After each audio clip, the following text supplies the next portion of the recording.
Hello दोस्तों, अभिनव नाम है मेरा। स्वागत करता हूं एक बार फिर से आप लोगों का आपके अपने यूट्यूब चैनल मैथ्स बाय अभिनव राजपूत में और प्राइम टाइम 2.0 में। आज हम लोग हाइट एंड डिस्टेंस स्टार्ट करने वाले हैं। मेनली हाइट एंड डिस्टेंस की टोटल 3 वीडियोस आएंगी। जो पहला वीडियो है यानी जो फर्स्ट क्लास है आज की क्लास, इसमें हम लोग एनसीईआरटी के क्वेश्चंस करेंगे। ओके, टोटल 21 क्वेश्चंस एनसीईआरटी में है, 15 और 7 एग्जांपल्स, 22 क्वेश्चंस वो करवाऊंगा मैं आज। इसके बाद 2 और क्लासेस आएंगी, एक ऐप पर और एक यूट्यूब पर। मेनली वो क्वेश्चंस होंगे जो पीछे के पेपर्स में आए हुए हैं। एक चीज मैं बता देता हूं, अप्रोक्स 70 to 80 क्वेश्चंस हम करने वाले हैं इस चैप्टर में। 70 से 80 क्वेश्चंस करने वाले हैं, 70 मान के चलो, 70 to 80 ये सफिशिएंट है। इन्हीं को बार बार कर लेना, अच्छे से कर लेना, इससे बाहर नहीं आएगा। ओके और जिन लोगों ने भी ट्रिग्नोमेट्री नहीं देखा है पहले वो देखना, फिर ये देखना, आपके लिए ज्यादा हेल्पफुल होगा, आपके लिए वो ज्यादा हेल्पफुल होगा। क्लासेस की पीडीएफ के लिए आप हमारे टेलीग्राम चैनल पे कनेक्ट हो जाना। यहाँ पे आपको क्लासेस की पीडीएफ मिल जाएगी और मुझसे जुड़ने के लिए आप इंस्टाग्राम पे कनेक्ट हो सकते हो। यहाँ पे अगर आपके पास एसएससी से रिलेटेड कोई क्वेश्चन है तो आप यहाँ पे पूछ सकते हो मुझसे, मैं डायरेक्टली आंसर कर दूंगा, लेकिन क्वेश्चन थोड़ा रिलेवेंट होना चाहिए। स्ट्रेटेजी वगैरह मैं ऑलरेडी यूट्यूब पे प्रोवाइड कर रखा हूं, उससे रिलेटेड क्वेश्चन नहीं होना चाहिए। अब देखते हैं, देखो बेसिकली हाइट एंड डिस्टेंस किस चीज पे वर्क करता है और इसमें हम क्या क्या चीजें पढ़ने वाले हैं, क्या क्या चीजें हम पढ़ने वाले हैं। तो मैं आपको एक सिंपल से एग्जांपल देता हूं। जैसे मान लो ये है,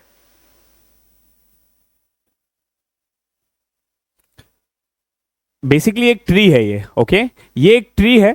मान के चलो यहां एक बंदा खड़ा है।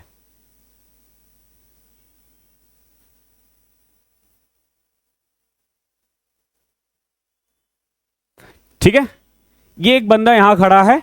ठीक है, मेरी ड्राइंग पे बिल्कुल वो मत करना। और ये एक पेड़ है। ठीक है, अब सबसे पहले अगर आप हाइट से देखोगे ना, अगर आप हाइट से देखते हो, समझना इस चीज को, ये कहां देखेगा? अगर हॉरिजेंटल लाइन खींचा जाए, अगर एक सीधी रेखा खींची जाए तो वो यहां देखता है। कहां देखेगा? अगर वो सीधा स्ट्रेट होकर देखेगा तो ऐसे देखेगा। कहां पे? यहां पे। ओके है।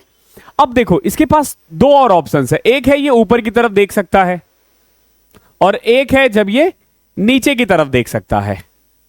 ओके, मैं कुछ एंगल्स पढ़ाने वाला हूं जो आप लोगों ने पहले पढ़ रखा है, लेकिन अगर आज की क्लास देख लेते हो तो अगले 2 क्लास नहीं भी देखोगे तो काम चल जाएगा, एग्जाम में आप सही करके आओगे। देखो अगर आप ऊपर की तरफ देखते हो ना तो उसको हम बोलते हैं एलिवेशन। हमेशा ध्यान रखना, सीढ़ी अगर ऊपर की तरफ है तो हम उसको बोलते हैं एलिवेशन। क्या बोलते हैं? एलिवेशन। तो ये वाला जो एंगल बन रहा है ना, ये वाला जो एंगल बन रहा है, इसको हम बोलेंगे एंगल ऑफ एलिवेशन।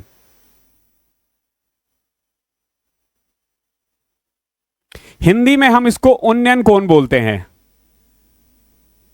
हिंदी में हम इसको उन्नयन कोण बोलते हैं, यानी उन्नयन कोण। ओके, एंगल ऑफ एलिवेशन या उन्नयन कोण। वही अगर वो बॉटम देखता है, अगर वही वो बॉटम देखता है तो ध्यान रखना ये वाला जो एंगल बन रहा है ना, ये वाला, ध्यान रखना ये पूरा नहीं, ये वाला जो बन रहा है इसको हम बोलेंगे अवनगमन कोण। क्या बोलेंगे हम इसको? अवनगमन कोण। अवनगन कोण या गमन है एंगल ऑफ डिप्रेशन। ये बार बार आने वाला है, ध्यान रखना, बार बार ये टर्म आएगा, इसलिए आपको पता होना चाहिए ये एंगल ऑफ एलिवेशन क्या होता है और एंगल ऑफ डिप्रेशन क्या होता है। जब आप नीचे देखते हो तो डिप्रेशन, फॉर एग्जांपल अगर मान लो मैं बिल्डिंग के टॉवर को देखूं तो मैं एंगल ऑफ एलिवेशन करूंगा, लेकिन अगर मैं एक बिल्डिंग पे खड़ा होकर नीचे किसी पेड़ को देखूं, किसी आदमी को देखूं, तो वो एंगल ऑफ डिप्रेशन बनेगा, जिसको हम अवनगमन कोण बोलेंगे। क्लियर है यहां तक? आई होप क्लियर होगा। मैं आपका बहुत ज्यादा टाइम नहीं खराब करूंगा एक ही चीज को बार बार बोलकर। आई होप यहां तक क्लियर होगा। अब देखो क्वेश्चंस ना, इसमें जितने भी क्वेश्चंस होंगे ना वो राइट एंगल बेस्ड होंगे। क्या होगा? राइट एंगल बेस्ड होगा। फॉर एग्जांपल जैसे एक ट्राइंगल ये दे देगा, मान लो ये 30 है, ये 60 है और ये 90 है। ओके है, एक इस टाइप का एंगल दे सकता है। एक देगा ये 45 डिग्री, 45 डिग्री और ये 90 डिग्री। और एक और दे सकता है कभी कभी, but rarest of the rare case होता है, इसको 15 मान लो, ये 75 और ये 90। बेसिकली इन्हीं 3 टाइप से क्वेश्चन पूछेंगे।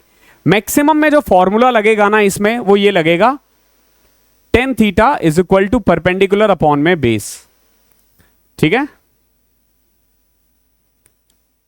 लंब बटे आधार।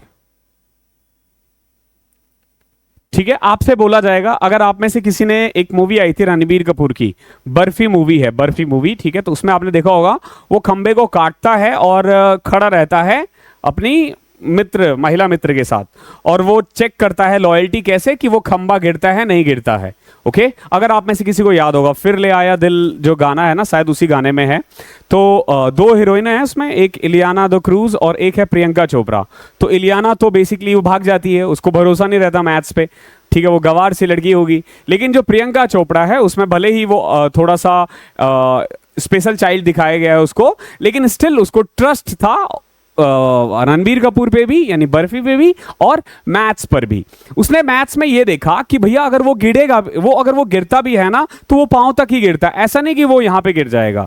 ठीक है, फॉर एग्जांपल जैसे ये खंबा है, ओके, ये एक खंबा है, ठीक है, मैं यहां से देखता हूं, अगर ये गिरेगा भी ना तो यहीं तक गिरेगा। तो अगर मैं यहां पे खड़ा हूं तो सेफ है, ये बिल्कुल सेफ है। अगर आपने टॉम एंड जेरी भी देखा होगा तो उसमें अगर याद हो तो वो टॉम करता था, वो कुत्ते के साथ उसको बांध देता था और एक लाइन खींच के फिर वहां पे चाटे चाटे मारे जा रहा है वो कुत्ते को। तो ये सब मैथ्स है, ये सब मैथमेटिक्स था, उसी का हम यूज आज करने वाले हैं। तो बेसिकली 3 टाइप के एंगल्स मिलेंगे, 75 15, 45 45 और 30 60। ओके, अब देखो हमें पता है 10 60, या फिर अगर मान लो मैं 10 30 ले लेता हूं, तो 10 30 का फॉर्मूला क्या होता है, परपेंडिकुलर अपॉन में बेस, और 10 30 की वैल्यू होती है 1/√3। तो हमेशा ध्यान रखना 30 के सामने वाला 1 होगा, 60 के सामने वाला √3 होगा। ओके, 30 के सामने वाला 1 होगा और 60 के सामने वाला √3 होगा और ये 2 होगा। ये रेशियो फिक्स है, ध्यान रखना 30 के सामने, क्योंकि छोटा एंगल है तो साइड छोटा होगा। आप अभी ज्योमेट्री में ये पढ़ने वाले होगी, अगर एंगल छोटा है तो सामने वाला साइड्स भी छोटा ही होगा। तो 30 के सामने वाला 1, 60 के सामने वाला √3 और 90 के सामने वाला 2। अगर आप यहां पे पाइथागोरस थ्योरम लगाते हो तो वो भी इसको प्रूव कर देगा। अगर 45 45 90 हो तो 1 1 और √2। ठीक है, देखो 45 45 है तो साइड बराबर होगा। ठीक है, angle opposite to sorry side opposite to equal angles are equal, ये एक थ्योरम भी है। तो 1 1 √2। ओके, ज्योमेट्री भी हम उसी तरीके से करने वाले हैं, एनसीईआरटी से करते हुए। देखना आज के बाद कभी दिक्कत ही नहीं आएगी आप लोगों को इस चीज में। तो आई होप ये क्लियर होगा। अब ये कई बार आ जाता है, ओके, हमें 10 45 और 10 30 की वैल्यू तो पता है, लेकिन 10 75 की वैल्यू नहीं पता, या 10 15 की वैल्यू नहीं पता। तो अगर आपको याद हो तो 10 75 अगर हमें निकालना होता था तो हम ये करते थे 10 45 प्लस 30। ठीक है, 10a प्लस 10b, क्या फॉर्मूला होता था, 10a 10b अपॉन में 1 माइनस 10a 10b, ये फॉर्मूला होता। तो 10 45 1 होता है और 10 30 1/√3, 1 माइनस 1/√3। तो अगर एलसीएम ले लोगे तो यह आ जाएगा आपका √3 प्लस 1 अपॉन में √3 माइनस 1। ये होता है 10 75। ओके, और 10 15 उसको उल्टा कर दो। तो अगर कभी भी इस टाइप का आ जाता है तो ये याद कर लेना, ये हो बेसिकली होता है हमारा 75 है तो √3 प्लस 1 और ये होता है √3 माइनस 1। ठीक है, 75 के सामने वाला √3 प्लस 1, 15 के सामने वाला √3 माइनस 1। ये rarest of the rare case में क्वेश्चंस आते हैं, कम ही आता है, ज्यादातर इसी पे बेस्ड होता है। अब देखो ये क्या होगा, तो बेसिकली क्या है, ये परपेंडिकुलर है, ये बेस है, स्क्वायर करो, h स्क्वायर क्या होता है, p square plus b square. ठीक है, बेसिकली 2√2 होता है, बट देखो कैसे, 3 प्लस 1 प्लस में 2√3 प्लस में 3 प्लस 1 माइनस 2√3।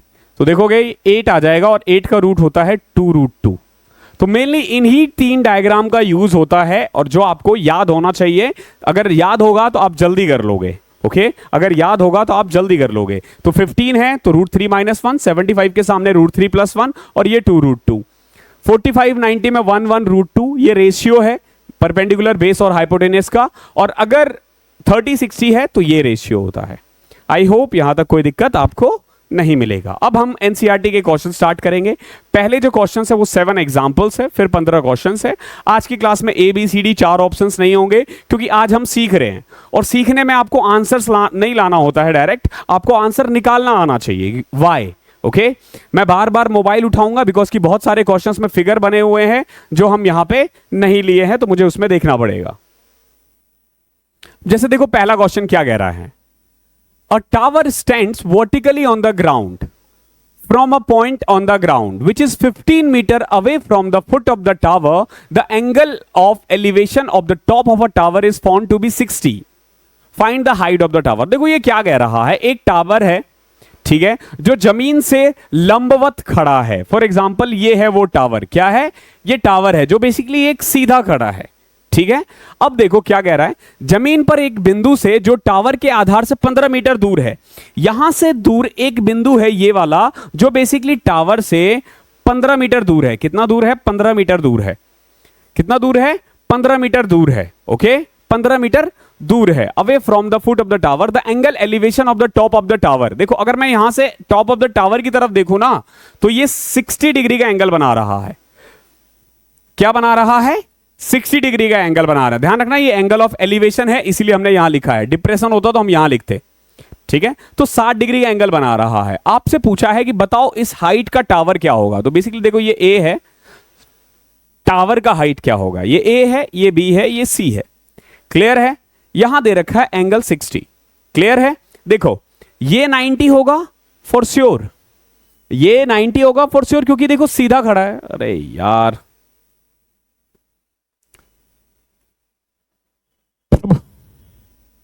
मुझे बैक करना पड़ेगा यहां से। आई होप यहां तक आपको दिक्कत नहीं होगी।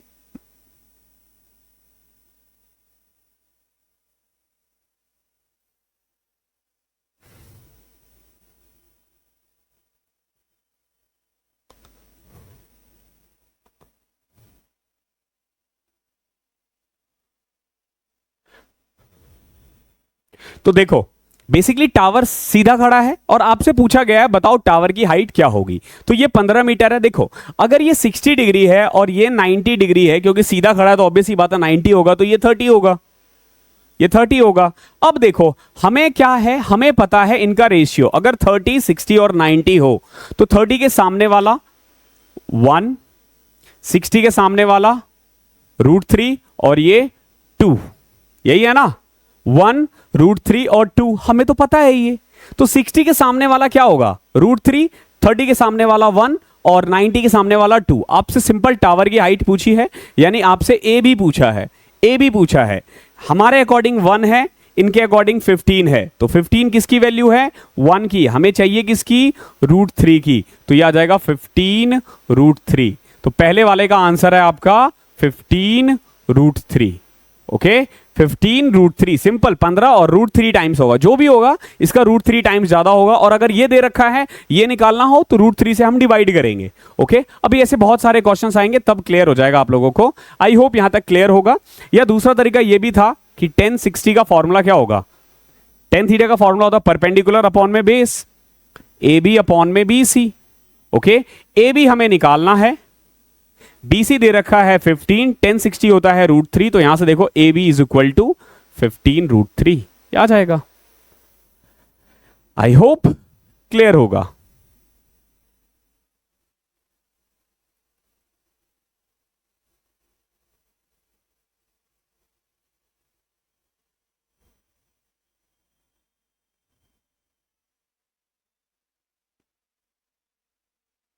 क्वेश्चन नंबर फर्स्ट तो हो ही गया, 15 √3 इसका आंसर।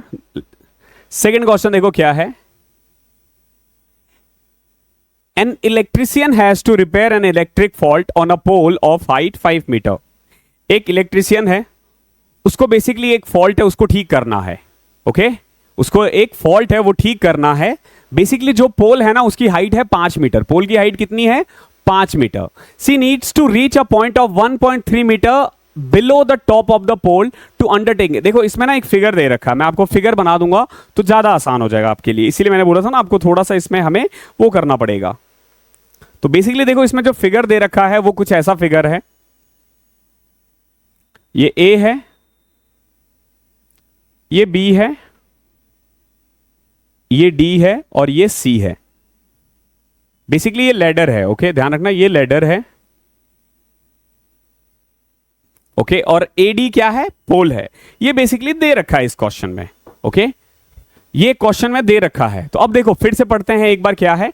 एक इलेक्ट्रिशियन को 5 मीटर ऊंचे खंबे पर बिजली की खराबी को ठीक करना है। ये पूरा खंबा है, एडी क्या है, खंबा है। तो हमें पता है क्या कि इसकी जो हाइट होगी ना वो होगी 5 मीटर। ध्यान रखना ये एनसीईआरटी की 10th क्लास का क्वेश्चन है। ओके, अब आगे देखो। She needs to reach a point 1.3 metre below the top of the pole to undertake the repair work. अब देखो इसको ना खंबे जितने भी खंबे की हाइट है ना, यानी टॉप से 1.3 मीटर नीचे पे रिपेयर करना है। एक्चुअली उसको यहां पे रिपेयर करना है जो बेसिकली 1.3 मीटर नीचे है टॉप से। तो अगर ये 1.3 है तो ये 3.7 होगा।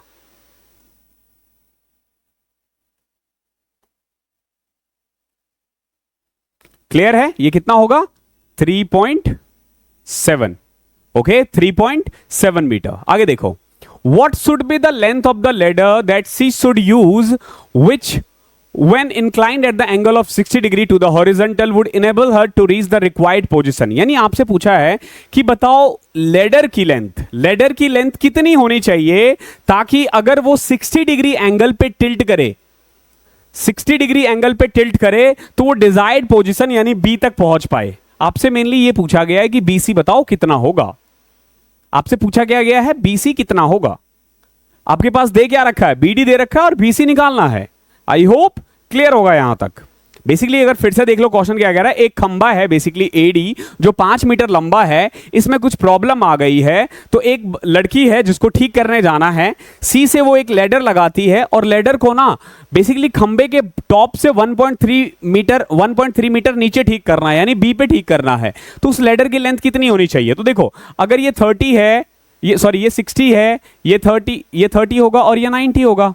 हमें पता है 30 के सामने वाला 1 होता है, 60 के सामने वाला √3 होता है और 90 के सामने वाला 2 होता है। ये तो पता ही है ना। हमें निकालना क्या है? हमें निकालना है लेडर यानी 2 निकालना है। जरा गौर से देखो, हमें पता है ये चीज कि ये √3 है, ये 1 है, ये 2 है, बट इन्हें नहीं पता। इन्होंने क्या कर रखा है, ये दे रखा है 3.7 मीटर। 3.7 मीटर किसकी वैल्यू दे रखी है? √3 की। चाहिए किसकी? 2 की। ये इसका आंसर हो जाएगा।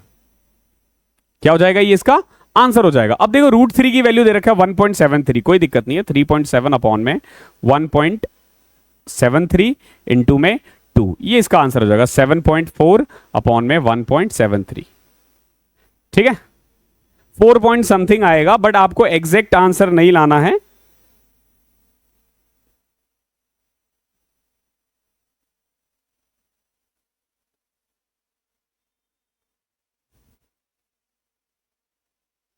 ठीक है, 4 पॉइंट समथिंग लाना है, तो उसके पीछे मत पड़ना। ओके ओके, तो लेडर की लेंथ तो आ गई है अप्रोक्स 4 पॉइंट, या फिर यूं कह लो 7.4 अपॉन में 1.73। हमें एग्जैक्ट आंसर नहीं लाना, अभी आप सीख रहे हो। ठीक है, आप 10th क्लास के क्वेश्चंस नहीं कर रहे हो, ये आंसर है। ओके, तो अब देखो क्या क्या पूछा था। पहले पूछा गया था what should be the length of the ladder. एक क्वेश्चन में तो ये पूछा गया है। एक और क्वेश्चन है इसमें। अब देखो क्या कह रहा है, also how far from the foot of the pole should she place the foot of the ladder. यानी लेडर को समझना, लेडर को फुट ऑफ द टावर से कितना दूर रखना है, हमें सीडी भी निकालना है। अगर इस क्वेश्चन में देखोगे तो एक वैल्यू दे रखी है 3.7 बेसिकली √3 की। तो 3.7 किसकी वैल्यू है? √3 की, और हमारे अकॉर्डिंग ये 1 है, तो 1 की वैल्यू कितनी होगी? ये हो जाएगी, ये इसका आंसर आ जाएगा। ठीक है, बेसिकली इसका हाफ कर लो। ये 4 पॉइंट समथिंग था तो वो 2 पॉइंट समथिंग हो जाएगा। आई होप क्लियर होगा। देखो जो 10th वाला तरीका है मैं वो करवा सकता हूं, लेकिन ध्यान रखना वो एग्जाम में काम नहीं आएगा। ओके, एग्जाम में काम यही वाला मेथड आएगा और यही 3 से करना है आपको, तुरंत निकाल दोगे। अब क्वेश्चन नंबर तीसरा देखो क्या है। An observer 1.5 metre tall is 28.5 metre away from a chimney. ध्यान रखना एक ऑब्जर्वर है, एक चिमनी है बेसिकली ये, जिसकी लेंथ है 28.5 मीटर। ओके, एक ऑब्जर्वर है यहां से, उसकी खुद की हाइट है 1.5 मीटर। वो इसको ऑब्जर्व कर रहा है। ओके, इस चिमनी को ऑब्जर्व कर रहा है और इसने देखा कि जो एंगल ऑफ एलिवेशन है ना टॉप ऑफ द चिमनी का, उसके आंख से वो 45 डिग्री है। कितना है? 45 डिग्री है। जब वो यहां से देखना स्टार्ट करता है तो ये पाता है कि देखो हॉरिजॉन्टल लाइन खींचना, ध्यान रखना यहां से कितने डिग्री का एंगल बन रहा है? 45 डिग्री का। आपसे क्या पूछा है, बताओ कि what is the height of the chimney. Okay sorry sorry sorry,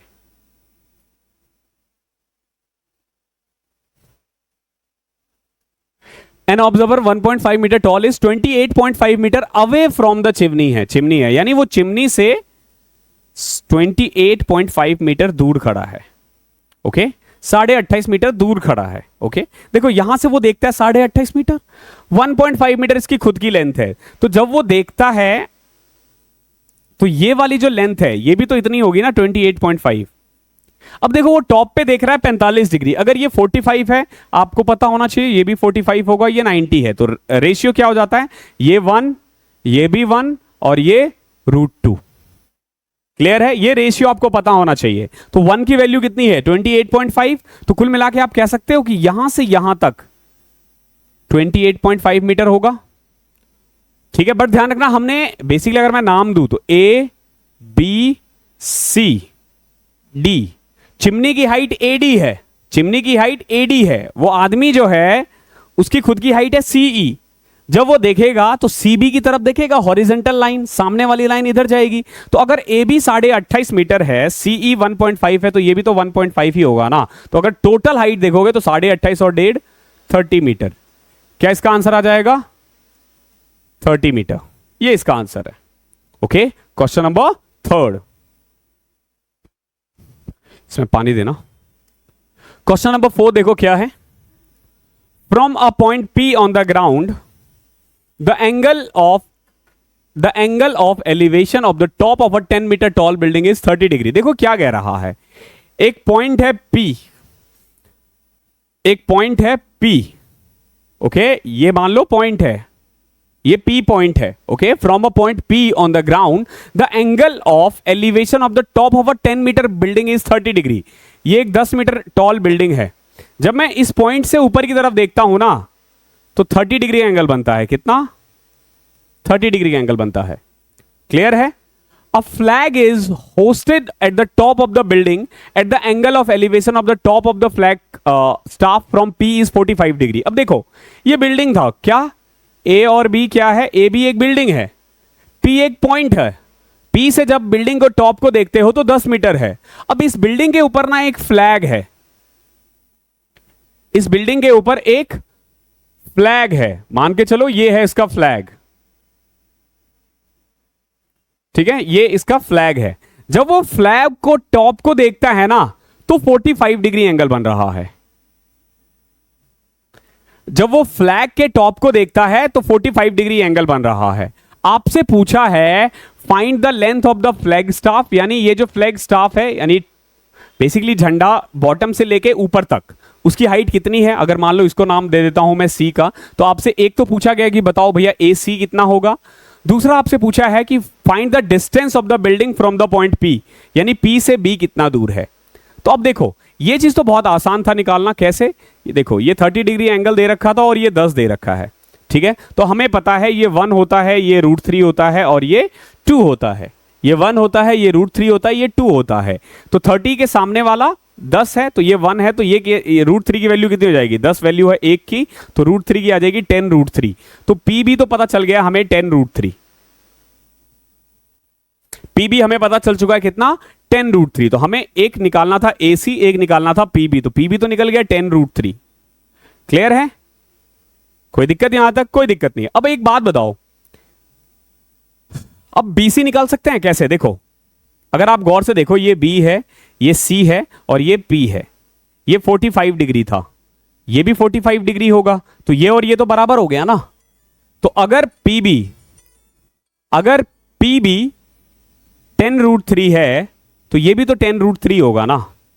तो यहां से हमने BC निकाल दिया, कितना 10√3, √3 के बदले आप 1.73 लिख सकते हो, तो यह आ जाएगा 17.3। क्लियर है। अब आपसे क्या पूछा गया, आपसे पूछा गया AC, तो AC तो आप कैसे निकाल सकते हो, CB में अगर मैं AB घटा दूं, CB कितना है 17.3 में, अगर मैं AB 10 घटा दूं तो आ जाएगा ना 7.3 मीटर। यानी वो जो फ्लैग है ना, वो जो फ्लैग है, फ्लैग स्टाफ, उसकी जो बेसिकली हाइट है ना वो है 7.3 मीटर। ये इसका आंसर हो जाएगा। आई होप क्लियर होगा। क्वेश्चन नंबर 5 देखो।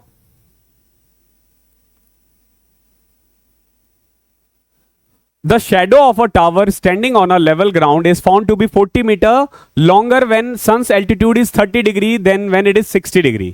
देखो क्या कह रहा है, एक टावर है, उसका जो शैडो है ना वो 40 मीटर लंबा हो जाता है जब सन से उसकी जो एंगल है वो 30 के बदले 60 हो जाए। तो कितना हो जाए, 30 के बदले 60 हो जाए। तो आपसे पूछा है find the height of the tower.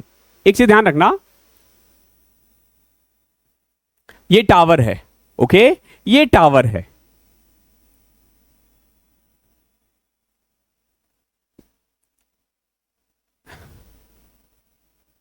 A B क्या है, टावर है, ठीक है।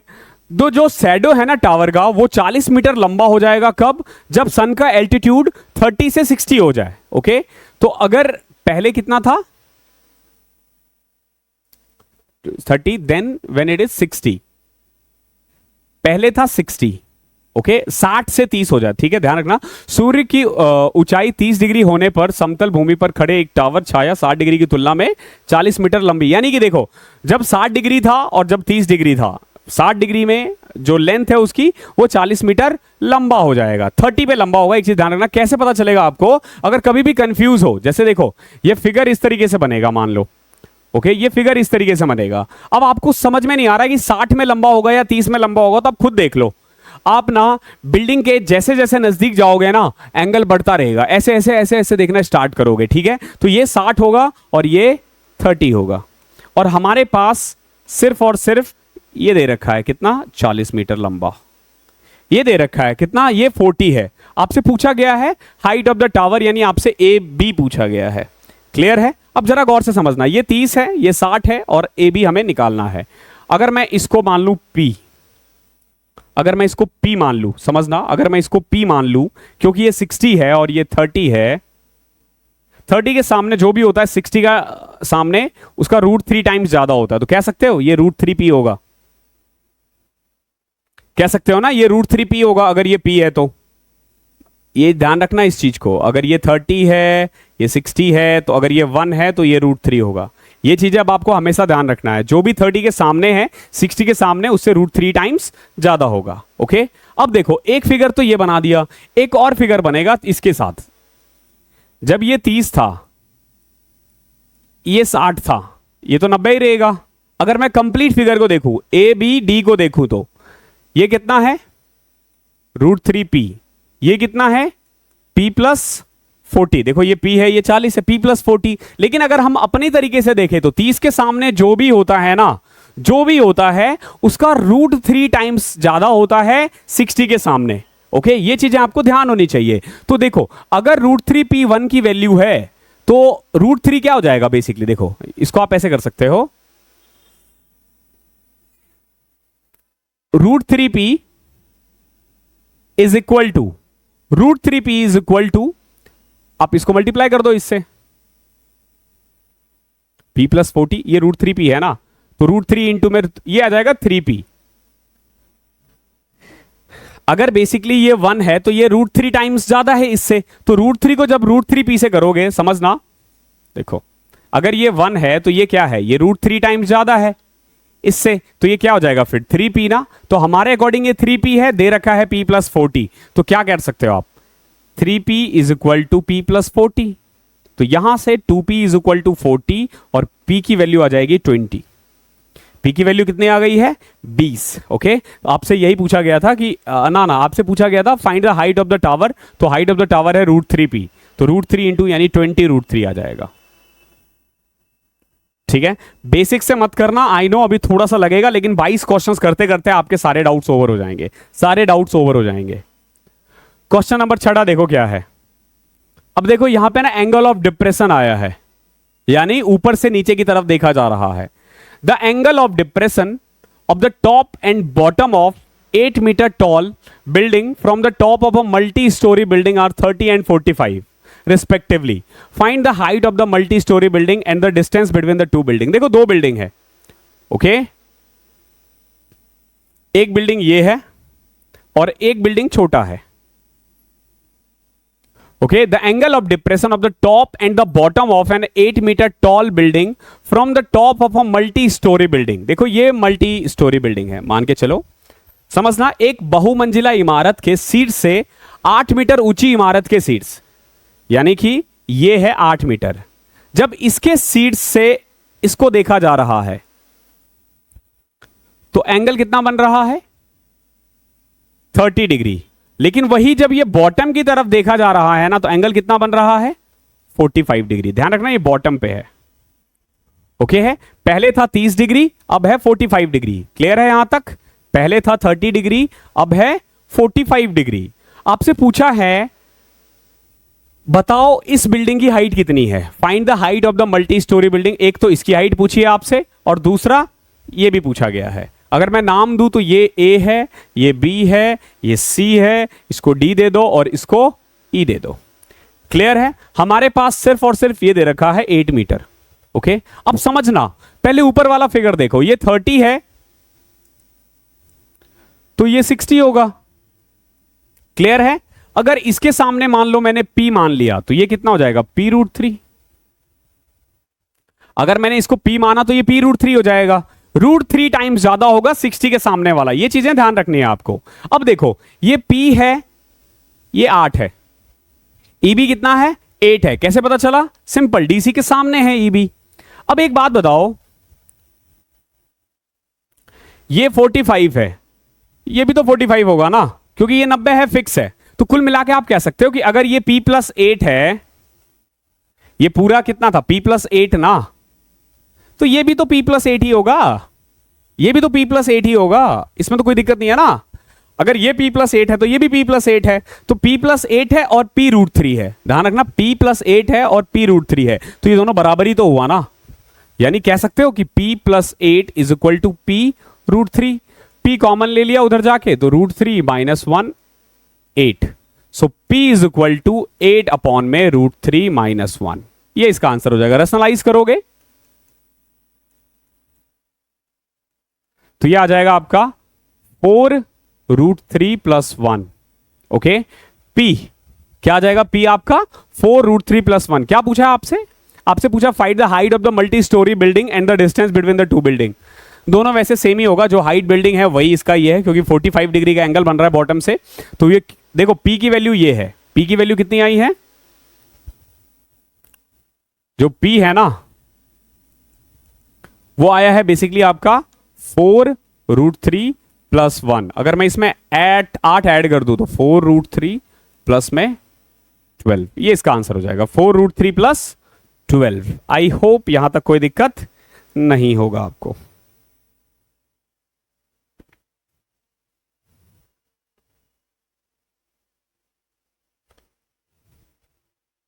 ठीक है, 4√3 + 3 कह सकते हो इसको।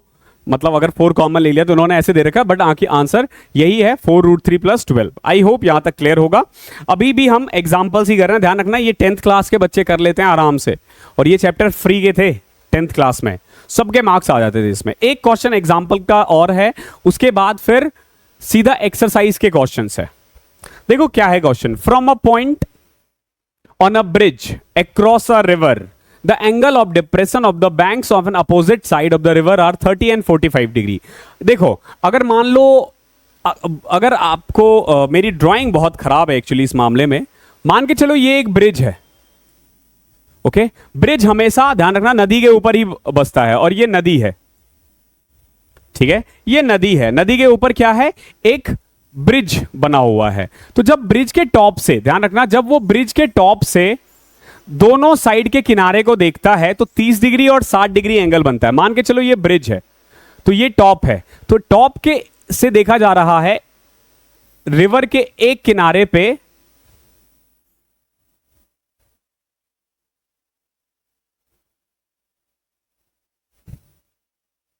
देखो, ये है ब्रिज का टॉप, ठीक है, मैं फिगर नहीं बना पा रहा, ये ब्रिज का टॉप है और ये नदी है बेसिकली जो ऐसे बहता है। ओके, उसके टॉप से ब्रिज के एक किनारे को देखा जाता है तो एंगल बनता है 30 डिग्री, और एक तरफ देखा जाता है तो एंगल बनता है 45 डिग्री।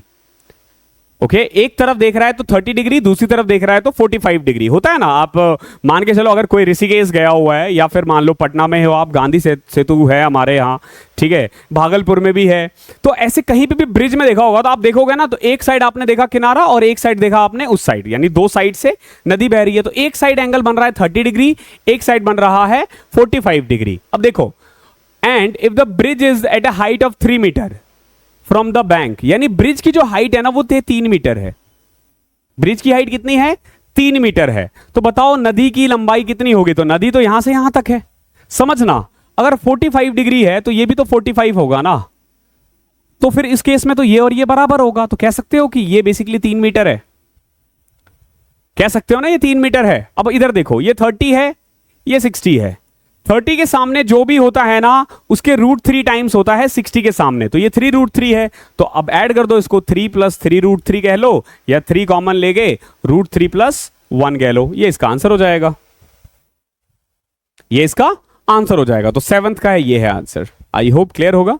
अब हम एक्सरसाइज पे जा रहे हैं। टोटल 15 क्वेश्चन है और ये 15 के 15 क्वेश्चंस बहुत प्यारे हैं। हालांकि हमने 8 से लिखा है, टोटल 22 क्वेश्चन है, तो 7 के बाद सारे एक्सरसाइज के क्वेश्चंस है। एनसीईआरटी मेन करवाने का एक यही कारण है कि आपको ना अच्छे से ना इसका पूरा समझ में आ जाए कि हाउ इट वर्क्स। ओके, देखते हैं क्वेश्चन नंबर 8 क्या कहता है। A circus artist is climbing a 20 metre long rope. एक सर्कस आर्टिस्ट है, वो 20 मीटर लंबा एक रोप पे चढ़ता है, ठीक है, which is tightly stretched and tied from the top of a vertical pole on the ground. जैसे ये एक वर्टिकल पोल है, इससे क्या किया है इसने, एक रस्सी को बांध दिया है। ओके, और इस रस्सी की लंबाई है 20 मीटर, ध्यान रखना इसकी लंबाई कितनी है, 20 मीटर। मान लो ए और बी खंबा है और जो एसी है ना वो एक रोप है, वो एक रोप है। आपसे क्या पूछा है, find the height of the pole if the angle made by the rope with the ground level is 30 degree. अगर ये 30 डिग्री है तो बताओ इसकी हाइट कितनी होगी। तो जहां तक मुझे पता है 30 के सामने वाला 1 होता है, अगर ये 30 है तो ये 60 होगा, ये √3 होता है, और 90 के सामने वाला 2 होता है। ऐसे ही होता है ना, 1 √3 और 2, तो 2 के बदले यहां 20 दे रखा है तो 1 के बदले 10 होगा। ये इसका आंसर है। आई होप क्लियर होगा। भले ही बुक में फिगर दिया होता है लेकिन एग्जाम में फिगर नहीं होगा, वो आपको खुद देख बनाना पड़ेगा। ओके, तो आई होप क्लियर होगा। क्वेश्चन क्या, आसान क्वेश्चन था। अगला क्वेश्चन देखो, a tree breaks due to a storm and the broken part bend so that the top of the tree touches the ground making an angle 30 degree. देखो क्या कह रहा है, बेसिकली एक ट्री था, ठीक है, बट हुआ क्या, कुछ तूफान आया होगा और ये गिर गया इधर की तरफ, देख रहे हो।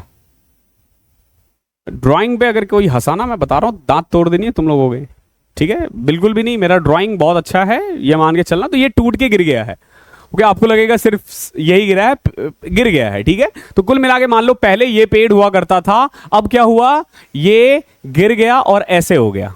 अभी ठीक, A B C। अगर मैं आपसे पूछूं कि बताओ भैया इस ट्री की एक्चुअली में हाइट कितनी है, तो आप बोलोगे सर ये पहले ऐसे दिखता था, A B और C। तो AC जो है ना पूरा AB + BC, ये ट्री का हाइट हुआ करता था, लेकिन तूफान में गिरने के कारण C नीचे आ गया और यहां से ना ये 30 डिग्री का एंगल बना रहा है। कितने डिग्री का एंगल बना रहा है, 30 डिग्री का एंगल बना रहा है। आपसे पूछा गया है the distance between the foot of the tree to the point where the top touches the ground is 8 metre. ये 8 है, ओके, AC दे रखा है 8। तो बताओ ट्री की हाइट कितनी होगी। तो हमें पता है ये 30 है, ये 60 है, ये 90 है। ओके, तो बेसिकली 30 के सामने जो भी होता है उसका √3 टाइम्स 8 ये यहां होता है AC। तो बेसिकली ये 1, ये √3 और ये 2। तो अगर ये बेसिकली समझना, अगर √3 की वैल्यू 8 है, यानी 8 है √3 की वैल्यू, तो 1 की वैल्यू कितनी हो जाएगी, तो ये आ जाएगी 8/√3, और ये 1 है तो 2 की वैल्यू कितनी आ जाएगी, 16/√3। आपसे पूछा है ट्री की हाइट, ध्यान रखना ट्री की हाइट हो जाएगी, इन दोनों को ऐड कर दो, 16√3 प्लस में 8/√3 यानी 24/√3 विच इज इक्वल टू 8√3। ये इसका आंसर है। तो क्वेश्चन नंबर 9 का आंसर क्या है, 8√3। ओके, आई होप क्लियर होगा, बहुत प्यारा क्वेश्चन था।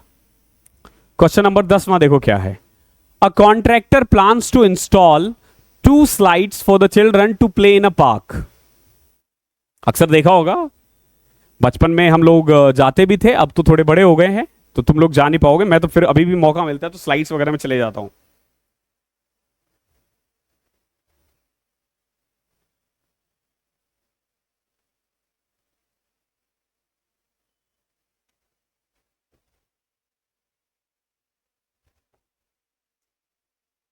कुल मिला के ये 2 क्वेश्चन है।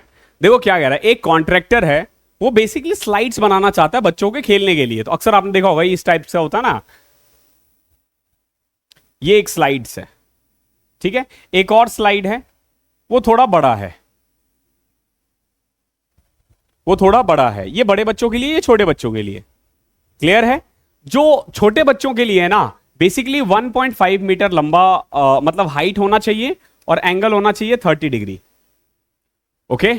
और बड़े बच्चों के लिए हाइट होना चाहिए बेसिकली 3 मीटर और एंगल होना चाहिए 60 डिग्री।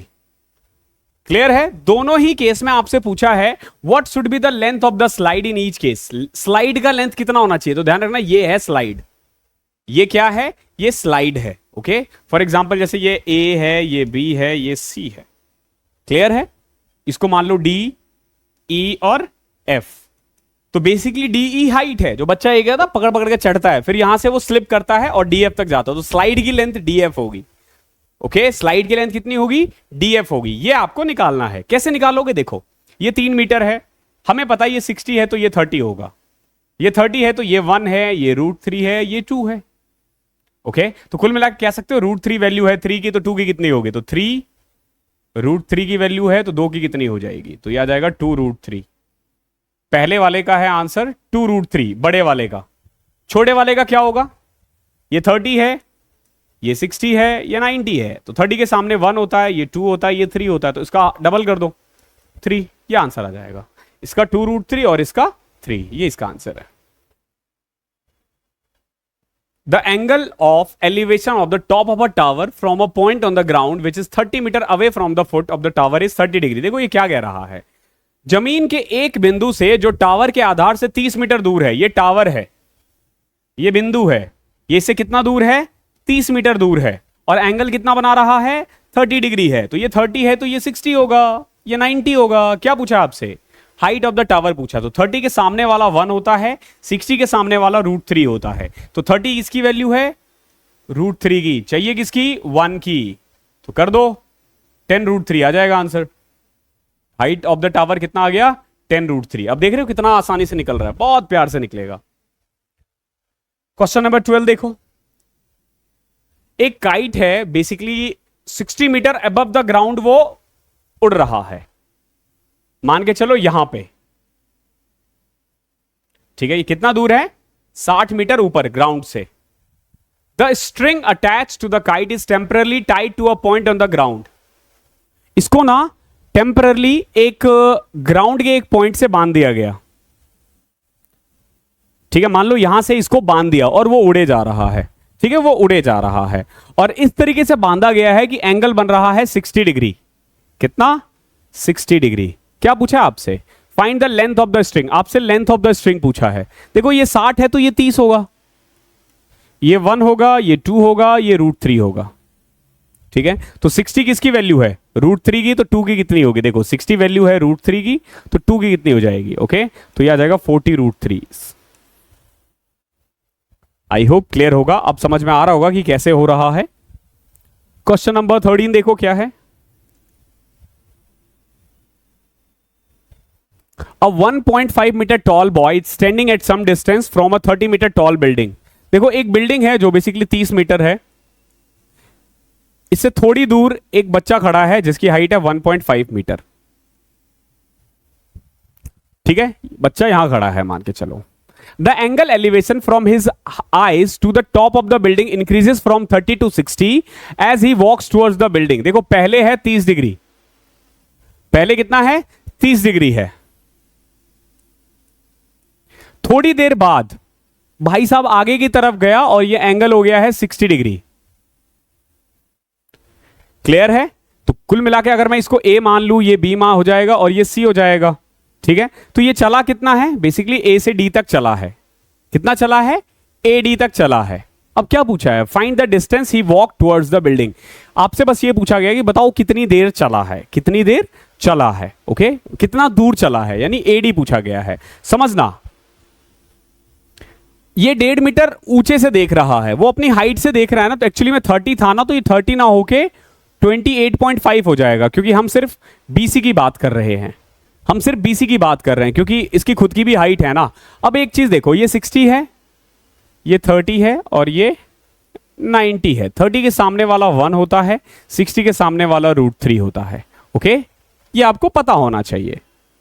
अब सबसे पहले DB निकालते हैं, तो DB आ जाएगा, बेसिकली DB क्या आ जाएगा, हमें निकालना है 1 की वैल्यू 28.5 बाय √3, ये आ जाएगा DB। आया समझ में कैसे, क्योंकि 60 के सामने वाला √3 टाइम्स ज्यादा होता है इससे, तो अगर ये √3 है तो ये 1 होगा, तो 28.5 बाय √3, ये DB निकला है। अब देखो AB निकाल सकते हो क्या, अगर आप इस पूरे फिगर को देखो तो ये 30 है, ये 28.5 है, ये वाला 60 हो जाएगा, तो उस वाले केस में 30 वाले केस में ये 1, ये √3 और ये 2,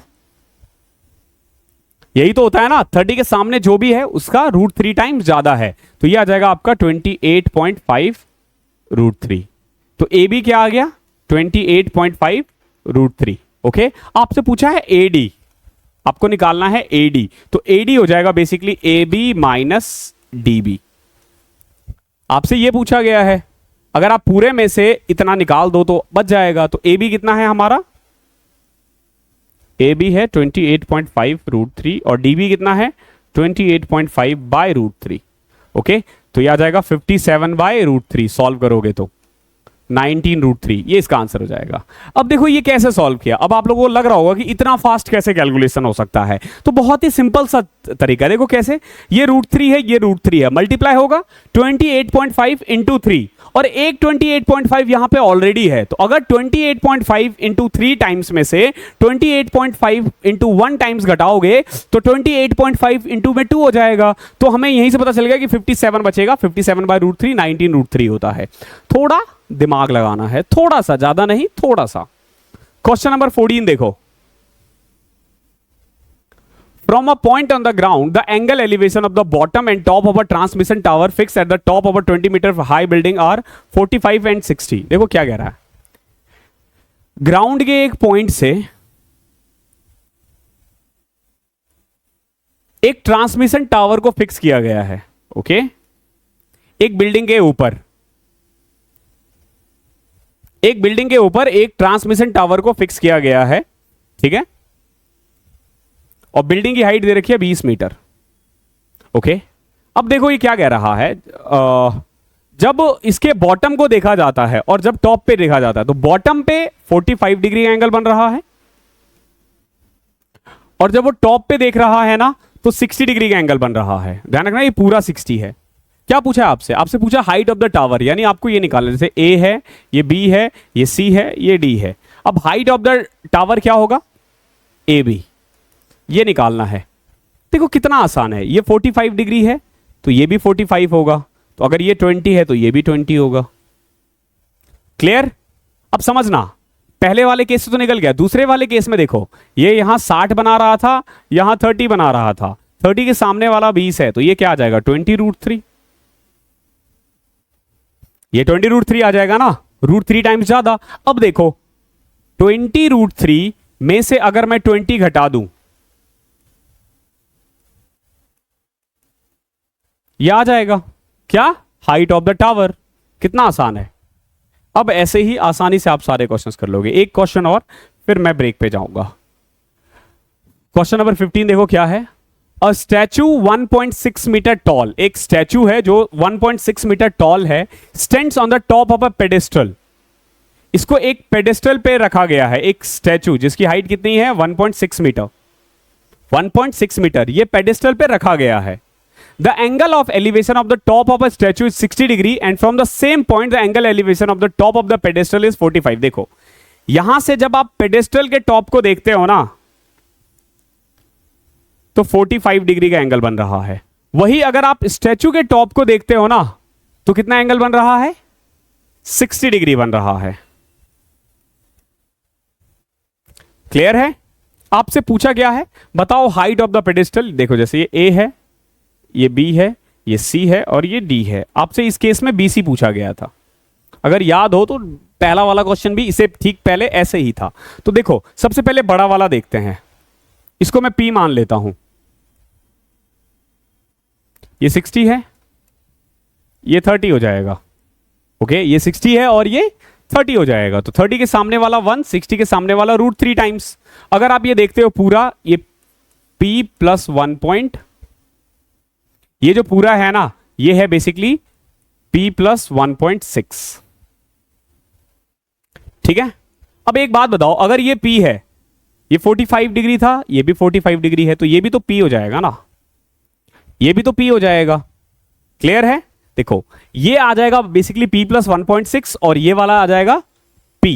ओके, अब जरा गौर से देखो, जो P है ना, ये मेल बेसिकली P है और ये 1.6 प्लस P, ये 1.6 प्लस P है। ओके, बट अगर आप यहां से देखो, अगर ये 1 वैल्यू है तो ये √3 है, कह सकते हो ना आप। क्या ये नहीं कह सकते कि जो AC है, AC अपॉन में DC, AC अपॉन में DC बेसिकली √3 अपॉन में 1 है। ओके, क्योंकि AC बड़ा है, 60 के सामने है, और जो DC है वो छोटा है, वो 30 के सामने है। तो AC कितना है हमारे पास? P plus 1.6 is equal to √3 times of P। ठीक है, ये आ जाएगा इसका आंसर। उधर लेके चले जाओ, P कॉमन ले लिया, √3 माइनस 1, 1.6, तो P is equal to 1.6 upon में √3 माइनस 1, ये इसका आंसर हो जाएगा। आपसे क्या पूछा? हाइट ऑफ द पेडेस्टल, यही पूछा था, 1.6 अपॉन में √3 माइनस 1, ये इसका आंसर हो जाएगा। आई होप यहां तक क्लियर होगा। 7 क्वेश्चन और है, थोड़ी देर में करवाता हूं। Thank you so much. Question number 16 देखते हैं। देखो 16 क्वेश्चन क्या कह रहा है, the angle of elevation of the top of a building from the foot of the tower is 90 degree. देखो एक टॉप के बिल्डिंग से, एक बिल्डिंग के टॉप से जब मैं एक टावर के बॉटम पे, मान लो टावर का बॉटम ये है, ये बनाता हूं मैं, तो एंगल बन रहा है 30 डिग्री। ठीक है, ए बी क्या है? ए बी मान लो बिल्डिंग है, ये सी है, यहां एक टावर है। अभी ये नहीं पता मुझे टावर की हाइट ज्यादा है या कम है। Okay, the angle of elevation of the top of a building from the foot of the tower is 30 degree. I hope यहां तक कोई दिक्कत नहीं। And the angle elevation of the top of the tower from the foot of the building is 60 degree. अब देखो, जब आप tower के टॉप से बिल्डिंग का वो देखते हो ना, तो 60 डिग्री होता है। 60 डिग्री, देखो 60 डिग्री का मतलब है एंगल ज्यादा होना। ओके, एंगल ज्यादा होना, तो ऑब्वियस सी बात है ये ज्यादा ऊपर होगा, तभी तो एंगल 60 बनेगा ना। आप खुद सोचो कि ज्यादा हाइट किसकी होगी। बच्चे क्या करते हैं ना, इसमें इधर उधर कर देते हैं। हालांकि देखो फिगर अगर आप गलत भी बनाओगे तो भी फर्क नहीं पड़ता, आंसर लाना है। तो फिगर नहीं भी बनेगा सही तो भी आ जाएगा आंसर। बट ये सोचने वाली बात है कि दोनों के बीच का डिस्टेंस सेम है। ओके, अब एक बात बताओ, मैं यहां 30 डिग्री देख रहा हूं तो मैं ऐसे देखूंगा। ओके, लेकिन एक बड़ी बिल्डिंग है ना, तो उसको देखने के लिए मुझे ऊपर देखना पड़ेगा और ज्यादा एंगल बनेगा। ये चीजें आपको ध्यान देनी है। ओके, तो क्या कह रहा है देखो आगे, the angle of elevation of the top of the tower from the foot of the building is 60 degree if the tower is 50 metre high. अब देखो टावर जो है ना वो 50 मीटर है। आपको बिल्डिंग पूछा है, ए बी पूछा है, तो देखो सबसे पहले ये 50 डिग्री है, तो उससे ये निकल सकता है कैसे? देखो ये 60 है, ये 60 है, तो ये 30 होगा। तो हमें पता है अगर ये 1 है तो ये √3 है, ये अगर 1 है तो ये √3 है। सिंपल सी बात है। तो √3 की वैल्यू ये है, तो ये आ जाएगा 50/√3। ये कितना आ जाएगा? 50/√3। ओके, अब देखो ये 30 है तो ये 1 होगा, ये 60 है तो ये √3 होगा। क्लियर है? नाउ हमें ए बी निकालना है, तो ए बी क्या आ जाएगा? ए बी देखो ये आ जाएगा 50/√3, वैल्यू है किसकी? √3 की। तो 1 की कितनी होगी? तो 50/3, ये इसका आंसर है। कितने प्यार से आंसर आ रहा है, कितने प्यार से आंसर आ रहा है। 10th वाले बच्चों को नहीं आता ऐसे, ठीक है, उन्हें पूरा मेथड अप्लाई करना होता है, लेकिन आपको नहीं करना। देखो एनसीईआरटी करने का मतलब ये नहीं है कि आपको एनसीईआरटी का करना ही है। ओके, अभी जैसे जो 2025 के लिए मैंने जो सोचा है, जो भी नेक्स्ट बैच लॉन्च करेंगे, उसमें सेम मैं जैसे अभी तो मैंने सिर्फ एडवांस में एनसीईआरटी लिया है ना, फिर मैं अर्थमेटिक में भी लेकर आऊंगा। ओके, एनसीईआरटी बहुत ज्यादा अच्छी चीज है। अगर आप इसे कर लेते हो ना तो आप आधा मैथ सीख जाते हो, आधा क्या आप कह लो 70% आप सीख जाते हो। बच्चे क्या करते हैं ना, 10th 12th के बाद मैथ्स छोड़ देते हैं, ग्रेजुएशन करते हैं, फिर 1-2 साल का ब्रेक लेते हैं और फिर सीधा मैथ्स पढ़ना स्टार्ट करते हैं और उन्हें लगता है कि 5-6 साल बाद मैथ्स वैसा ही रहेगा। मैथ्स बेसिकली उस प्रेमिका की तरह है जिसको आपको वक्त देना है। ओके, 5 साल के बाद जाओगे और आपको लगेगा वो अभी भी आपको उतना ही अटेंशन देगी, गलत सोच रहे हो। ठीक है, आपको टाइम देना है, रेगुलर टाइम देना है। क्वेश्चन नंबर 17 देखो क्या है। 2 poles of equal heights are standing opposite to each other. देखो ये एक इधर है, एक इधर है, इक्वल हाइट्स है और दोनों एक रोड के अपोजिट साइड है। क्लियर है? Which is 80 metre wide. अब ये जो रोड है ना ये 80 मीटर चौड़ा है। From a point between them on the road, the angle elevation of the top of the poles are 60 and 30. देखो एक पोल का 60 है और एक का 30 है, मान के चलो ये वाला है।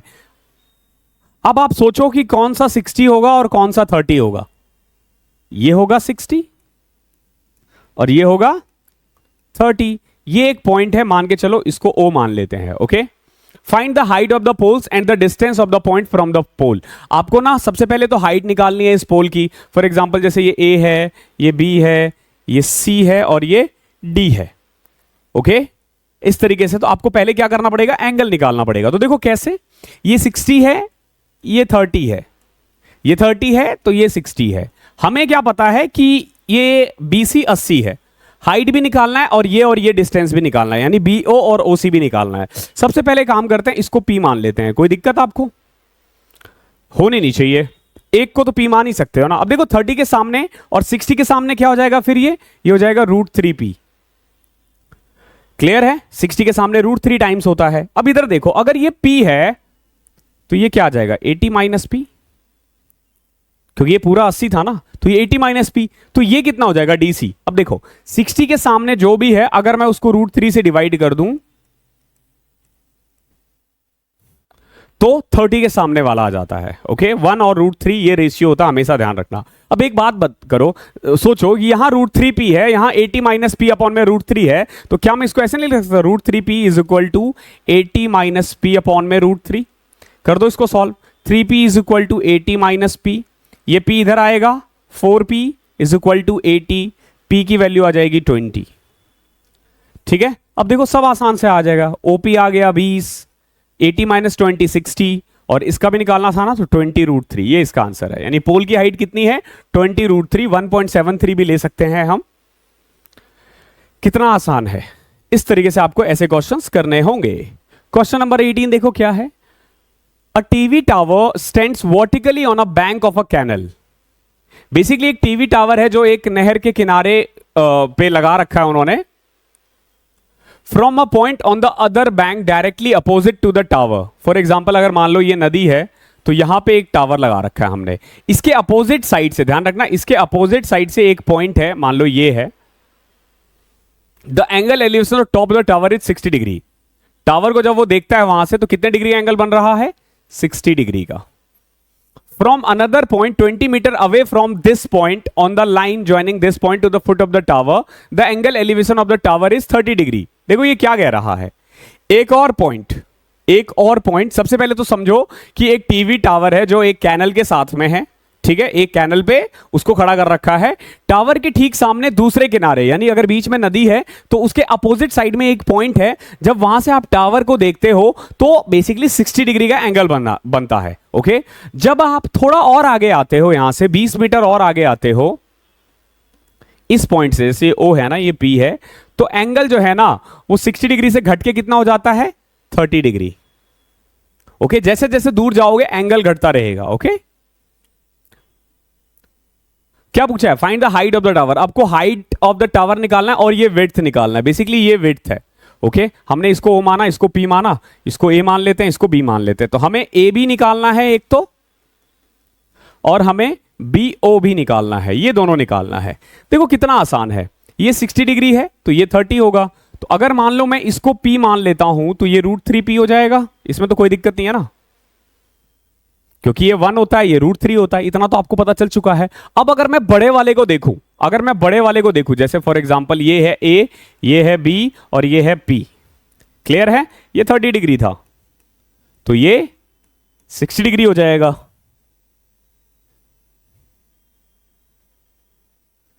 ठीक है, ये 30 है तो ये 60 हो जाएगा। आई होप यहां तक कोई दिक्कत नहीं है। ये 30 है और इधर 60 था। नाउ अब देखो ये हमारे पास दे रखा है कितना, √3p है, तो ये 3p हो जाएगा। इसमें कोई दिक्कत आपको? ये √3p है तो ये 3p कैसे हुआ? क्योंकि 60 डिग्री के सामने जो भी होगा ना वो 30 के सामने से √3 टाइम्स ज्यादा होगा, तो 3p हो गया। अब देखो ये दे रखा है यहां पे 3p, और अगर आप ऐसे देखते हो ना तो ये p + 20 है, तो उसको सॉल्व करोगे p की वैल्यू 10 आ जाएगी। क्या पूछा है आपसे? आपसे एक तो OB पूछा है, OB तो 10 ही आ जाएगा, और ये पूछा है तो ये 10√3 आ जाएगा। बहुत प्यार से आ जाते हैं ऐसे questions. Question number 19, from the top of a 7 metre high building, एक 7 मीटर हाई बिल्डिंग है, एक केबल टावर के टॉप से अगर देखते हो ना, the angle elevation of the top of a cable tower is 60 degree. देखो जब आप इसके टॉप से एक और टावर को देखते हो तो एंगल ऑफ एलिवेशन 60 डिग्री है। अब बच्चा सोचता है कि ये बिल्डिंग ज्यादा हाइट है या टावर ज्यादा हाइट है। अब सोचो, इसके टॉप से आप देख रहे हो और एलिवेशन जा रहा है, जैसे ही एंगल ऑफ एलिवेशन बोले दैट मींस कि आपका गर्दन ऊपर होना चाहिए, दैट मींस कि टावर जो है वो इससे ज्यादा हाइट है, टावर की हाइट ज्यादा है। और कितना डिग्री एंगल बन रहा है? एंगल की बात करें तो 60 degree, clear. And the angle of depression of its foot is 45 डिग्री। अब देखो अगर मैं इसके फुट को देखूं तो ये 45 डिग्री है, क्लियर है। देखो अगर ये 45 है तो ये भी 45 है, समझो ये 7 है तो ये भी 7 है, ये 7 है तो ये भी 7 है, ये 60 है, ये 30 है, तो ये कितना आ जाएगा? 7√3। ये 7√3 था और ये 7 था, पूरे को ऐड कर दोगे 7√3 + 7, ये इसका आंसर है। Determine the height of the tower, आपसे हाइट ऑफ द टावर पूछा। देख रहे हो कितना फास्ट है, बस थोड़ा सा लॉजिक लगाना था आपको, थोड़ा सा लॉजिक लगाना था और आप आंसर ले आओगे। एक बार फिर से देखो, इसने 7 मीटर की बिल्डिंग से टावर के टॉप को देख रहा है, टावर के टॉप को देख रहा है 7 मीटर की बिल्डिंग से, और 60 डिग्री का एंगल बन रहा है। लेकिन जब इसी पॉइंट से फुट ऑफ द टावर देखता है तो 45 डिग्री एंगल होता है। 45 डिग्री का मतलब है ये और ये बराबर, तो अगर ये 7 है तो ये भी 7 है, ये 7 है तो ये भी 7 है, क्लियर है ना। अब खुद देखो ये 60 डिग्री है, ये 30 डिग्री, तो 30 डिग्री के सामने जो भी होता है उसके √3 टाइम्स ज्यादा होता है 60 डिग्री के सामने, तो ये कितना आ जाएगा? 7√3, और ये ऑलरेडी 7 दे रखा, तो 7√3 + 7 is your answer. I hope clear होगा। और ये बेसिक्स है, बेसिक्स है, इसमें कोई ट्रिक नहीं है। क्वेश्चन नंबर 20 देखो, as observe from the top of a 7 metre high light house. ये एक लाइट हाउस है जो बेसिकली 75 मीटर ऊंचा है।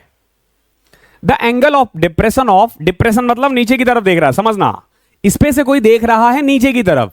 दो शिप है, एक है 30 डिग्री, एक है 45 डिग्री। मान लो एक शिप ये है और एक शिप ये है।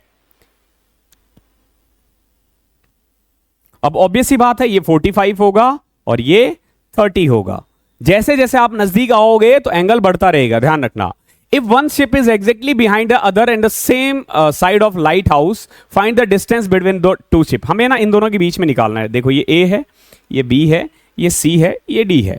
हमें बेसिकली A B निकालना है। देखो कितना आसान है, अगर ये 45 है तो ये भी 45 है, और ये 75 है तो BC भी 75 है। कोई दिक्कत? ठीक है, 45 का काम हो गया। अब देखो ये 30 है तो ये पूरा 60 होगा, ये तो क्लियर है ना। तो जो भी 30 के सामने है 60 के सामने क्या होगा? उससे √3 टाइम्स ज्यादा, तो ये पूरा कितना आ जाएगा? पूरा आ जाएगा 75√3। तो जब मैं इस पूरे में से BC घटा दूं तो आ जाएगा AB आ जाएगा 75√3 - 1। देख लो कितना आसान है, ये चैप्टर बहुत आसान है, बस आपको समझना है कि हाउ इट वर्क्स। तो सबसे पहले हमने क्या किया, ये निकाला, फिर हमने ये निकाला। हमने ये कैसे निकाला कि 30 के सामने 75 है तो 60 के सामने √3 टाइम्स ऑफ 75 होगा, 75√3। अब पूरे में से ये घटा दो, आ जाएगा ये आंसर।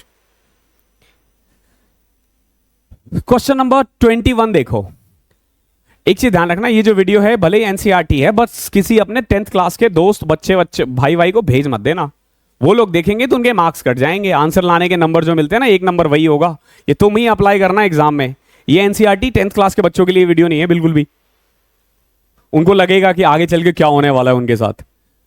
दिखने में मतलब एसएससी इतना टफ है और ऐसे बच्चों वाले क्वेश्चन पूछ रहा है, तो अपनी भी इमेज थोड़ी बचा के रखो, उनको लगेगा कि तुम लोग बच्चों वाला तैयारी कर रहे हो।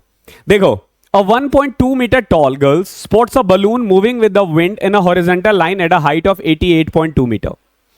The angle of elevation of the balloon from the eyes of the girl at any instant is 60 degree. After some time it reduces to 30 degree. बताओ कितना डिस्टेंस उसने ट्रेवल किया। देखो, एक बच्ची है बेसिकली 1.2 मीटर टॉल, ये मान लो ये बच्ची है 1.2 मीटर टॉल, ये एक बलून को देखती है ऊपर उड़ते हुए, और इस बलून की जो हाइट है ना वो जमीन से 88.2 मीटर है। और ये जब देखती है ना, अब देखते हैं आंख से है, ध्यान रखना, ओके, आंख से ही देखोगे तो आंख मतलब टॉप का वाला हो गया, ओके। तो अब अगर एक्चुअली अगर आप आंख से देखोगे ना तो ये 1.2 है, ये भी 1.2 है, तो एक्चुअली में जो बलून की हाइट होगी ना, एक्चुअली में जो बलून की हाइट होगी वो 87 हो जाएगी, 1.2 कम कर देंगे। क्लियर है? पता है ना क्यों किया कम? क्योंकि आंख से हाइट देख रहे हैं, ठीक है। नाउ फिगर भी वैसे क्वेश्चन में दे रखा है इसमें, और कितना एंगल बन रहा है 60 डिग्री, ओके। अब देखो जैसे ही 60 डिग्री आया ना, आपको पता चल जाना चाहिए ये 60 है, ये 30 है, तो इसके सामने जो भी होगा वो √3 टाइम्स इस पे ज्यादा होगा, तो ये आ जाएगा आपका 87 अपॉन में √3, ठीक है। तो 29 √3, ये हमने ए बी सी, ए बी निकाल दिया है, कितना है 29 √3, क्योंकि इसका √3 टाइम्स कम होगा। थोड़ी देर बाद एंगल 30 डिग्री हो जाता है, समझो, थोड़ी देर की बात है, थोड़ी देर बाद ये मान लो बलून उड़ के यहां पहुंच गया है, हाइट वही है, हाइट में कोई चेंज नहीं हुआ है, अभी भी कितना होगा 87 होगा, ओके। लेकिन एंगल जो है ना, एंगल वो चेंज हो गया है, एंगल कितना हो गया अब एंगल हो गया है 30 डिग्री, अब एंगल कितना हो गया 30 डिग्री, ओके। अब देखो 30 डिग्री के सामने 87 है, तो ये पूरा निकल सकता है कितना, ये आ जाएगा 87 √3, क्योंकि जो भी 30 के सामने है 60 के सामने उससे √3 टाइम्स ज्यादा होगा, तो 87 √3। क्लियर है? अब देखो ये पूरा 87 √3 है और ये 29 √3 है, क्या मैं इसको 58 √3 नहीं कह सकता? यानी कि कुल मिला के भाई साहब कितना चले हैं, ये जो बलून है वो कितना दूर गया है, ये 58 √3 मीटर इधर की तरफ गया है, और यही इसका आंसर है।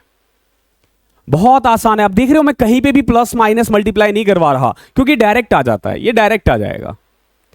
आई होप क्लियर होगा। क्वेश्चन नंबर 22 देखो, कल हम एसएससी के क्वेश्चंस करेंगे और वो भी देखना ऐसे ही लगेगा, बहुत इजी। देखो क्या है question, a straight highway leads to the foot of a tower, a man standing at the top of the tower observe a car at an angle of depression of 30 degree which is approaching the foot of the tower with a uniform speed. 6 seconds later the angle depression of the tower is found to be 60 degree. देखो एक straight highway है, ठीक है, वो एक tower की तरफ जा रहा है, मान लो ये टावर है, ओके, ये टावर है और ये एक हाईवे है, ये क्या है, ये एक हाईवे है। एक आदमी यहां से एक कार को देखता है और एंगल क्या देख रहा है, वो देखता है कि एंगल 30 डिग्री है। क्लियर है? कितना डिग्री है? 30 डिग्री है। A straight highway leads to the foot of the tower. A man standing at the top of the tower observe a car at an angle of 30 degree which is approaching the foot of the tower with a uniform speed. और ये foot of the tower की तरफ जा रहा है, यानी इधर की तरफ जा रहा है, और थोड़ी देर बाद देखा कि यही एंगल जो है ना 60 डिग्री हो गया। कितना? 60 डिग्री। कितनी देर बाद? 6 सेकेंड बाद। यानी ये जो डिस्टेंस है इस भाई साहब ने 6 सेकेंड में कवर किया है। क्या पूछा है? Find the time taken by the car to reach the foot of the tower from this point. अब आपसे पूछा गया ये बताओ कि यहां तक पहुंचने में इसको कितना टाइम लगेगा। यहां तक तो 6 सेकंड लगा, यहां तक पहुंचने में कितना टाइम लगेगा। ध्यान रखना डायग्राम मैंने जैसा बनाया जरूरी नहीं है कि ये 6 है तो ये भी 6 ही होगा। अब देखो कितनी आसानी से हम इसको कर सकते हैं। ये 30 डिग्री है, इस पूरे को मैं P मान लेता हूं, इस पूरे को मैं P मान लेता हूं, ठीक है। अब देखो क्योंकि 30 के सामने P है, समझना, क्योंकि 30 के आगे P है तो ये कितना हो जाएगा पूरा, ये पूरा हो जाएगा P√3। क्लियर? ये क्या हो जाएगा? P√3। ये पूरा है, ओके, ये पूरा P√3 है। अब जरा गौर से बताओ ये कितना होगा। 60 के सामने अगर P है तो ये हो जाएगा P/√3। क्लियर है? ये P है तो ये p बाई रूट 3 हो जाएगा। ये चीजें आपको ध्यान रखनी है, इनका रेशियो, सारा काम रेशियो से हो रहा है। Okay, p by root 3। अब ये वाला डिस्टेंस निकाल सकते हो क्या? कैसे निकलेगा? देखो, ये पूरा था हमारा p रूट 3, में से घटा दो p बाई रूट 3, तो क्या आ जाएगा? 3p minus p, 2p by root 3। तो कुल मिला के आप कह सकते हो कि ये वाला जो डिस्टेंस है जो इसने कवर किया था वो कितना है? 2p by root 3। और कितना टाइम लगा इसको? 6 सेकेंड। अब इसको कितना चलना है? और p बाई रूट 3। कह नहीं सकते कि जितना पहले डिस्टेंस था उसका आधा, जितना पहले डिस्टेंस था उसका आधा। ये 2p बाई रूट 3 है और ये p बाई रूट 3 है, तो इसको आप सीधा ऐसे कर सकते हो कि 2p बाई रूट 3 जाने में कितना टाइम लगा रहा है? ये किसकी वैल्यू है? 6 सेकेंड की। तो p बाई रूट 3 की वैल्यू कितनी होगी? नहीं, इस तरीके से तो नहीं आएगा। वैल्यू किसकी चाहिए, किसकी में? ये इसकी वैल्यू होगी, क्योंकि स्पीड एंड डिस्टेंस है, उल्टा हो जाता है। खुद देखो, 2p बाई रूट 3 जाने में 6 सेकेंड लग रहा है, तो p बाई रूट 3 यानी हाफ डिस्टेंस, जितना पहले डिस्टेंस था उसका आधा। तो पहले 6 सेकेंड लगा था, तो अब आधा टाइम लगेगा। कितना? 3 सेकेंड। ये इसका आंसर है। आपको कहीं कुछ करने की जरूरत नहीं पड़ी, सीधा आंसर आ गया। ओके, कोई कैलकुलेशन नहीं, कोई कुछ नहीं, बहुत प्यार से। और एक क्वेश्चन एग्जाम में आता है इससे, अक्सर आप देखोगे कि इससे एक क्वेश्चन एग्जाम में आता है। तो एनसीईआरटी की क्वेश्चंस में इतने ही थे, और अब मैं मिलता हूं आप लोगों से अगली क्लास में प्रीवियस ईयर के क्वेश्चंस के साथ। ओके, अगर क्लास पसंद आई है और आपको ये तरीका अच्छा लगा है, अगर अच्छा लगता है एनसीईआरटी के क्वेश्चंस जो मैं स्टार्टिंग में ले रहा हूं ताकि आपका बेस बने, तो आप थोड़ा कमेंट में मुझे प्यार दिखाया करो कि कैसा लग रहा है आपको। थैंक यू सो मच, मिलता हूं अगली क्लास में, तब तक के लिए पढ़ाई करते रहो।